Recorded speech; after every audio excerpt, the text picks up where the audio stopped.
வணக்கம் ஆன்மீக அன்பர்களே, உங்கள் எல்லோரையும் இன்னொரு நல்ல பதிவில் சந்திக்கிறதுல மிகவும் மகிழ்ச்சி அடைகிறேன். இப்போது நாம் உங்கள் கூட பேச போகிற ஒரு முக்கியமான தலைப்பு என்னென்னா, நம்ம சிவபெருமான் நமக்கு எல்லோருக்கும் தெரியும். அவர் தான் ஆக்கும் கடவுள், அழிக்கும் கடவுள், ரெண்டுமே சிவபெருமான் தான். அந்த சிவபெருமானை வழங்குற பக்தர்களுக்கு மிகப்பெரிய சோதனைகள்லாம் அவங்களுடைய வாழ்க்கையில் நடக்கும். அந்த சோதனைகள்லாம் பார்த்திங்கன்னா அதெல்லாம் அவ்வளோ சாதாரணமான ஒரு சோதனைகள் அல்ல. நம்ம வாழ்க்கையில் சில நேரத்தில் எல்லாமே தவறாக தான் நடக்கிற மாதிரி தோணும். எதுவுமே சரியாக போகலை, நம்மளோட மனசு கலங்குது அப்படின்னா அது உங்களுக்கே தெரியும். சிவபக்தர்களை கண்டிப்பாக சிவபெருமான் மிகவும் சோதனை பண்ணுவார். அது ஒரு சாதாரண பிரச்சனை இல்லை. இது சிவன் கொடுக்குற ஒரு சோதனையாக கூட இருக்கலாம். இது சிவபக்தர்களாக இல்லாதவங்களுக்கு எப்படி தெரியும் அப்படின்னா, நம்மளை படைத்தவரும் அவர் தான், நம்மளை அழிக்கிறவரும் அவர் தான். அவருக்கு தெரியும் நமக்கு என்ன மாதிரியான சோதனைகள் கொடுக்கணும், நம்மளை எப்படி பக்குவப்படுத்தணும் அப்படின்னு சொல்லிட்டு. சிவன் ஒருத்தரை சாதாரணமாக தேர்ந்தெடுக்க மாட்டார். அவர் தேர்ந்தெடுத்தாதான் அவர் அந்த பக்தர்களை சோதிக்கவே செய்வார் அப்படின்ற நம்பிக்கை இருக்குது. அந்த சோதனைக்கு முன்பே சில அறிகுறிகள் வரும். அந்த அறிகுறிகள் என்னன்னு இப்போது நாம் பார்ப்போமா? சிவன் என்பவர் அழிக்கிறவரும் அவர் தான், காப்பவரும் அவர் தான் நம்ம சொல்லிட்டோம். அவர் சோதனை கொடுப்பது நம்மளை கஷ்டப்படுத்த அல்ல, நம்மளை வலிமையாக்க தான், நம்மளோட வாழ்க்கையை மாற்ற தான். அதனால தான் இந்த அறிகுறிகள் ரொம்ப முக்கியமானதாக எல்லாரும் எடுத்துக்கணும்னு சொல்லி நாம் சொல்கிறோம். சிவபெருமான் நீங்கள் நல்லா பார்த்தீங்க அப்படின்னா சிவபெருமானை வணங்குறவங்களுடைய வலிமை மிகவும் அதிகமாக இருக்கும். மற்றவர்களெல்லாம் விட சிவபக்தர்களுக்கு மிகவும் ரொம்ப நல்ல மனது இருக்கும். எல்லாமே தடையாக நடக்கிறது மாதிரி நமக்கு தோணும். நீங்கள் எதையாவது முயற்சி செஞ்சு பண்ணும்போது அதுக்கெல்லாம் தடைகள் வருது. இப்போ வேலை, பணம், உறவு, இது ஒரு சோதனையே. இதெல்லாம் இந்த மாதிரியான பிரச்சனைகள்லாம் நமக்கு இருக்கும்போது இது வேலை முக்கியமானது, பணமும் மிகவும் வாழ்க்கைக்கும் முக்கியமானது, உறவுகளும் மிகவும் முக்கியமானது. இதெல்லாம் ஒரு சோதனையோட ஆரம்பமாக கூட நமக்கு இருக்கலாம். நமக்கு திடீர்னு ஒரு அறிகுறி நம்ம நல்லா இருக்கும்போது நம்ம மனசுக்குள்ளே ஒரு அழுத்தம் வரும், ஒரு திடீர்னு ஒரு தனிமை உணர்வு வரும். எதுவும் இல்லாமலே மனசு ஹெவியாக இருக்கும். இதெல்லாம் சிவபெருமான் நமக்கு கொடுக்குற ஒரு மிகப்பெரிய சோதனை.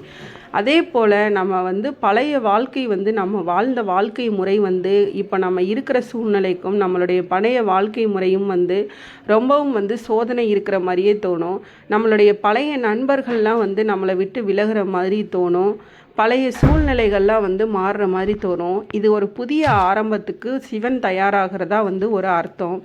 அடிக்கடி சிவன் நினைவுக்கு வருவது, நம்மளோட நினைவுக்கு வந்துட்டு போவார். நமக்கே தெரியாது. சிலர் வெறுத்து போய் அவங்கள சிவபெருமான் கொடுக்குற அந்த சோதனைகள் எதையுமே தாங்க முடியாமல் வெறுத்து, இல்லை இனி வேண்டாம் அப்படின்ற ஒரு சூழ்நிலைக்கு போகும்போது சிவன் கோயிலுக்கு போகலாம் போல் தோணும்.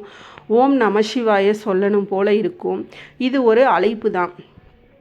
கனவுல கோவிலில் சிவன் தொடர்பான விஷயங்கள் நமக்கு வரும்.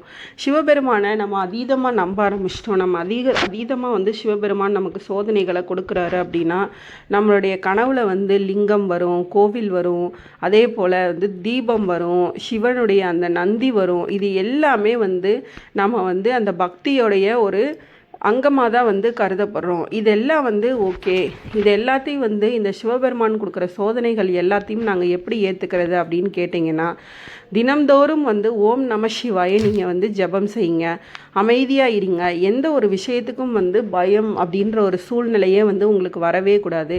நல்ல விஷயங்களை மட்டும் நீங்கள் மனசில் நினச்சிக்கோங்க. சிவன் ஒருத்தருக்கு சோதனையை கொடுத்தா அதுக்கு பின்னாடி ஒரு பெரிய ஒரு நல்ல ஒரு மாற்றத்தையும் கொடுப்பாரு.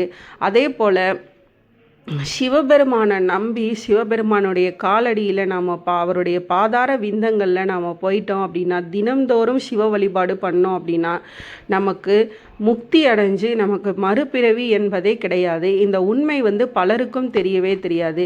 நீங்கள் இப்போ ஒரு கஷ்டத்தில் இருக்கீங்க அப்படின்னா ஒரு விஷயத்தை நீங்கள் நினைவில் வச்சுக்கோங்க. உங்களை வந்து சிவன் வந்து கைவிடலை. உங்களை வந்து பக்குவப்படுத்துகிறாரு, உங்களை வலிமைப்படுத்துகிறாரு, உங்களை இந்த உலகத்துக்கு ஏற்ற மாதிரி தயார்படுத்துகிறாரு, உங்களை வந்து வேற ஒரு மனிதராக உருவாக்குனாரு. உங்களோட சோதனை முடிஞ்சதும் உங்கள் வாழ்க்கை வந்து அப்படியே வந்து மாறிடும். ஒரு மனிதனுக்கு வந்து அவனுடைய வாழ்க்கையில் எந்த ஒரு சோதனையும் பார்க்காம, எந்த ஒரு நல்லது கெட்டது எதையுமே பார்க்காம ஒரு மனிதன் வாழ்ந்துட்டு இருக்கான் அப்படின்னா அவனுக்கு நல்லா வந்து நீங்கள் நினைவில் வச்சுக்கோங்க, அவனுடைய வாழ்க்கை வந்து எப்போவுமே வந்து சாதாரணமாகவே போகவே போகாது. ஒருத்தன் மேல்நிலையில் இருக்கான், அவன் மட்டும் இந்த மாதிரி இருக்கான் அப்படின்ற ஒரு பொறாமை, வஞ்சகம், சூது இதெல்லாம் நம்ம வச்சுட்டு இருந்தோம் அப்படின்னா அவன் கடந்து வந்த பாதை எதுவுமே வந்து நமக்கு தெரியாது. அந்த பாதைகள் அனைத்தையும் நம்ம ஆராய்ந்து பார்த்தோம்னா தெரியும் அவன் எவ்வளோ தூரம் வந்து அவனை வந்து பக்குவப்படுத்தியிருக்கான் அப்படின்னு.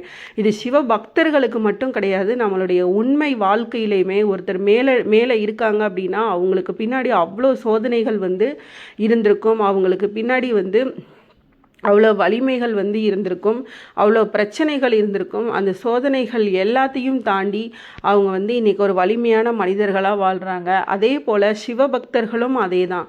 சிவன் வந்து உங்களுக்கு வந்து ஒரு விஷயத்தை பண்ணுறாரு அப்படின்னா அந்த விஷயத்துக்கு பின்னாடி உங்களுக்கு சோதனை கொடுக்குறாரு அப்படின்னா அது எல்லாமே வந்து உங்களை செதுக்கதானே தவிர அவர் உங்களை எப்போதும் வந்து கைவிட மாட்டார்.